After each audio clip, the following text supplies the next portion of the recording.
আরে কে ফোন করেছে? নিম পাতা, কাজের সময়। হ্যাঁ নিম পাতা, বলো। হ্যাঁ হ্যাঁ বলো।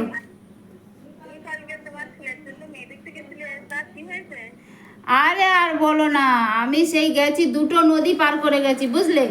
তো একটা মেয়ের বাড়ি গেছি, সেই মেয়েটার মা বলছে কি আমার মেয়ে এমএ কমপ্লিট করবে তারপরে মেয়ে বিয়ে দেবো। আরে আমার ছেলে তো এমনি একটু মদ খায় জানো, তা আমার ছেলের কি এমএ পাস করা মেয়ে দেবে নাকি?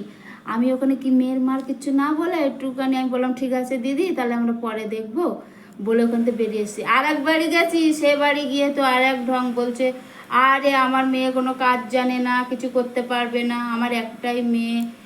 তা বলো এইসব দেখতে দেখতেই আমার পুরো মাথা পুরো খারাপ হয়ে যাচ্ছে। মেয়ে আমার ছেলের মনে হয় বিয়ে হবে না, ওর বলছি মদটা ছাড়তো, মদই ছাড়ে না। আর এটা তো বলতেও পারছি না লোকের, বুঝেছো?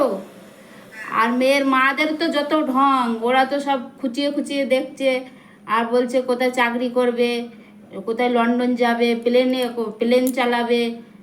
আর এইসব মেয়েরা কি আসে আমাদের ঘরে বলো? তা তুমি একটা মেয়ে দেখে শুনে দাও না।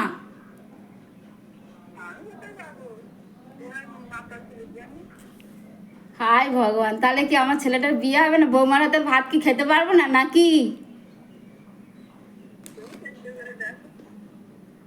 তা একটু ঘটক টটক দেখে দাও আমাদের, এই ছেলেটার একটু বিয়ে টিয়ে দিয়ে দিই। আর কতদিন করবো বলো দিনই, আর রান্না টান্না করতে ভাল লাগে না।